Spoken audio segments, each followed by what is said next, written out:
Hi. It's been a long time.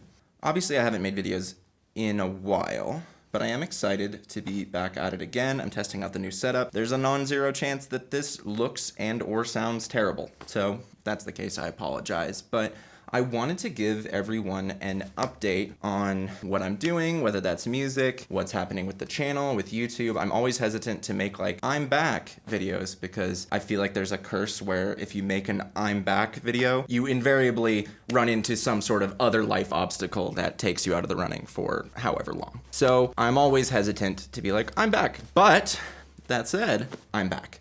I am working on so many things right now, not the least of which is building and maintaining a fulfilling life. One of the last videos that I did on here was just after my bipolar diagnosis, so I want to update people on that. I want to update people on this album that I'm working on that's coming out. It's a huge album. I think it's my best work ever. It's taking a lot of time because it's 21, 22 tracks long. So you can imagine that takes a lot of finessing, but it's all coming together. It is happening slowly but surely. I wish I could make it happen faster for you guys, but such is the way of the world. I have things that I need to do, most of which are not making music, unfortunately, as much as I wish that were the case.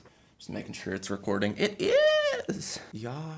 So, what am I working on right now? Well, for starters, I have a new studio. If you're familiar with my videos, you will notice that while this is much of the same gear, I have my 4 pixels total monitor. It's not even 1080p, it's like 720p. I got everything set up here. The main thing is that just as a space, this studio has less room noise when I'm recording vocals. Like you'll hear nothing.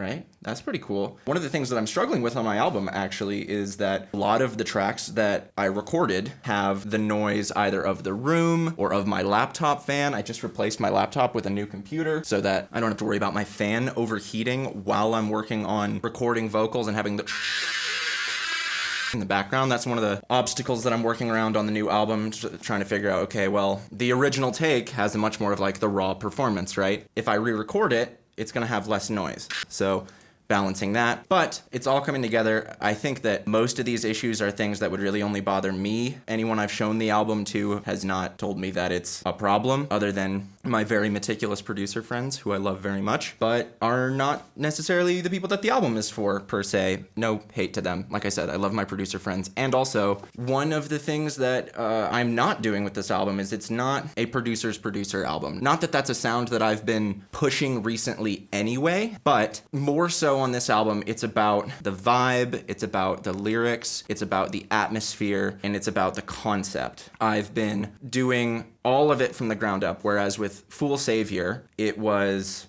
sort of a compilation of a bunch of disparate tracks. This one's, I think, much more intentional in terms of like, I did the art myself, for example, for the album. I'm really excited to share that. I even did like the lettering, like the type setting for the art. I did it by hand with a brush and ink and then scanned it in. I have a really strong concept for it, and I'm really trying to spend a lot of time to make it a cohesive idea, because I think one of the things that can sometimes frustrate me with electronic music, and one of the reasons I think it doesn't always translate well to an album format, is that people can sometimes just be like, I want to make an album. They hire an artist and they make the art for the album and then they put some text on it and they name it something and then that's their album. And to be clear, there's nothing wrong with that. But for me, let's say the album's an hour long. If I'm going to dedicate an hour of my life to listening to someone else's work, I want it to be a vision, right? You imagine if you went to a movie and it was an hour of just different, unrelated 5-minute sketches. I'm sure that could work.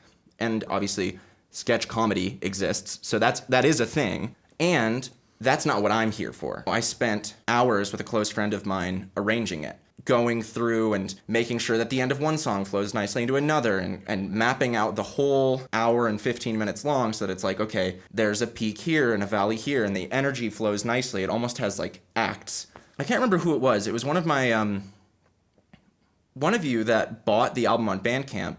I reached out and I was like, hey, thank you so much for buying the album.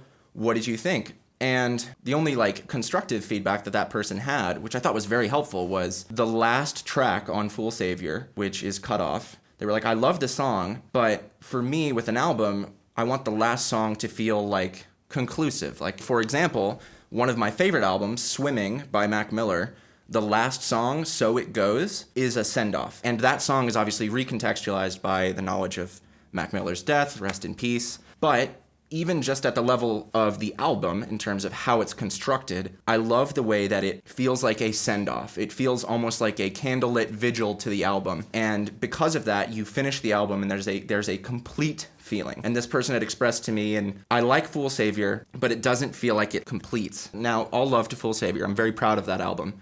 But I think I had a wrong idea of what makes it cohesive. I think it was sort of a novice approach to how do I blend an album together. Because what I did was I made it so that it was seamless, so that one track flows into the next, flows into the next, flows into the next. From like a DJing perspective, that seems intuitive enough, right? You would think, okay, now my album jives. But it's not necessarily the case. And there are times where, well, for starters, I had to remove a track on the album, and so there's one transition. I'll let you guess which one, actually. There's one transition that is a little bit more jarring than I wanted it to be, because there was supposed to be another song on there that I'll talk about that later.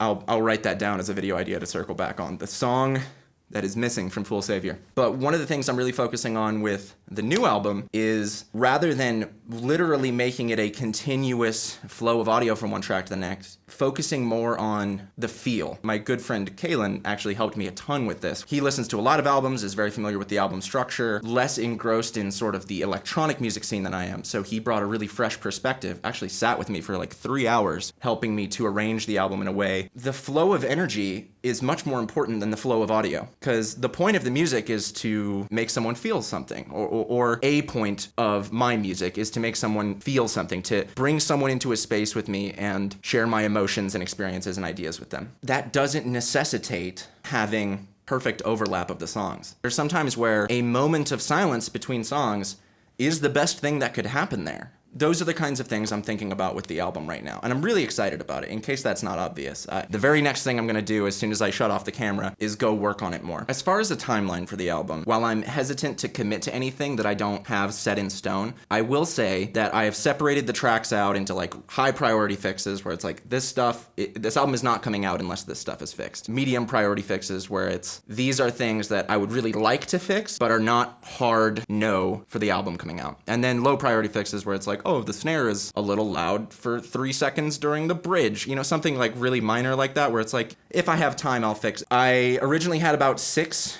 high priority fixes. I'm down to 1, and it's one that shouldn't take me very long at all. It's a mixing thing. It's like, oh, the vocal is too compressed. So once that's done, my hope is I'm gonna look at my calendar, see kind of what I'm looking at, schedule the album. My plan is to get it out this year. That seems realistic to me. It's probably gonna be in the fall, if I had to guess, but I don't wanna commit to that just yet. Having spent all of this time and energy on it, I wanna make sure that it is up to par, that it communicates what I wanna communicate and does what I want it to do. I'm really excited about it. I think that every song on there is equal to or better than anything that I've got out at the moment.